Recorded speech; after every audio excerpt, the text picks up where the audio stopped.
ପିଲାମାନେ ଆଜି ସକାଳୁ ସକାଳୁ ବଗିଚାରେ ବୁଲୁ ବୁଲୁ ପ୍ରଜାପତିଟିଏ କହିଲା, ଆଈ ଆଈ, ମୋ କଥା ପିଲାମାନେ ବୁଝିପାରୁନାହାନ୍ତି। ତୁମେ ମୋ କଥା ତୁମର ନାତି ନାତୁଣୀକି ଟିକେ କହିଦେବ, ମୋ ମନ ବହୁତ ଖୁସି ହେଇଯିବ। ନା କ'ଣ କହୁଛ? ଆଈ କହିଲେ, ଏଇ ଗୋଟେ କଥା, ମୋ ନାତି ନାତୁଣୀ ସମସ୍ତେ ତତେ ଭାରି ଭଲ ପାଆନ୍ତି। ତୋ କଥା କହିଲା ମାତ୍ରେ କାନ ଡେରି ଶୁଣିବେ। ହଉ, ପ୍ରଜାପତି କଥା ଶୁଣିବା ପୂର୍ବରୁ ଆଈର ବହୁତ ବହୁତ ସ୍ନେହ ନେବ। ତେବେ ଆସ ଆଜି ଶୁଣିବା ପ୍ରଜାପତି କଥା, ଠିକ୍ ଅଛି? ଥରେ ପ୍ରଜାପତିଟିଏ ଏ ଡାଳରୁ ସେ ଡାଳ, ଏ ଫୁଲରୁ ସେ ଫୁଲ ହୋଇ ଖେଳୁଥିଲା।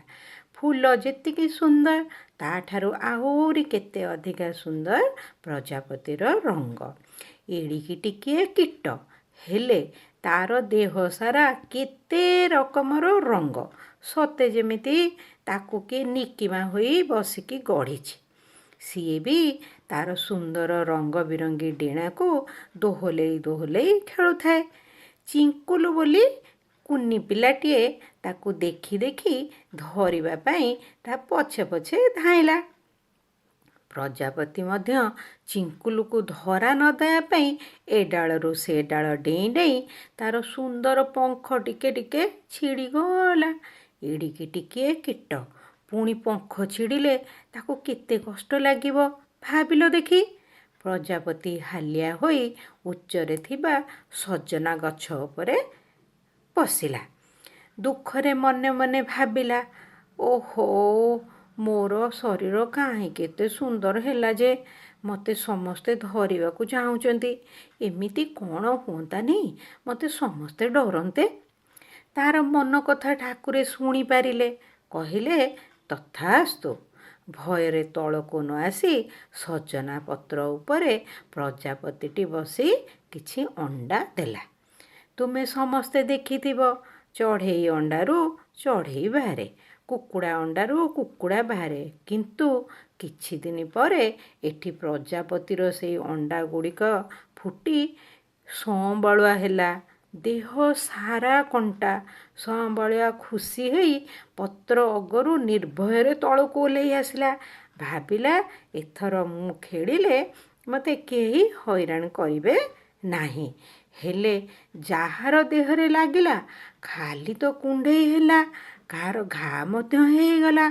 ସମସ୍ତେ ଚିଡ଼ିଲେ, ତାକୁ ଯେଉଁଠି ଦେଖିଲେ ନିଆଁ ଲଗେଇ ପୋଡ଼ିଦେଲେ। ଗୋଟିଏ ସଂବାଳୁଆ ବଞ୍ଚିଗଲା। ଭୟରେ ଲୁଚି ଲୁଚି ଆସି ଚିଙ୍କୁଲିର ବାଡ଼ିପଟ କାନ୍ଥ ଉପରକୁ ଉଠିଗଲା। କୋଣ ଜାଗା ଦେଖି ଲୁଚି ରହିଲା। ଭାବିଲା, କ'ଣ ଖାଇବି ପଛରେ ଚିନ୍ତା କରିବି, ଆଗେ ବଞ୍ଚିଯାଏ, ତାପରେ କ'ଣ ଭାବିବି। ନିଜକୁ ବଞ୍ଚାଇବାକୁ ଯାଇ ନିଜ ଦେହରେ ଯେତେ ଲୋମ ଆଉ ଲାଳ ଥିଲା ତା ମାଧ୍ୟମରେ ଗୋଟେ ଘର କରି ଲୁଚି ରହିଲା। ତାକୁ ତୁମେମାନେ କ'ଣ କହୁଛ?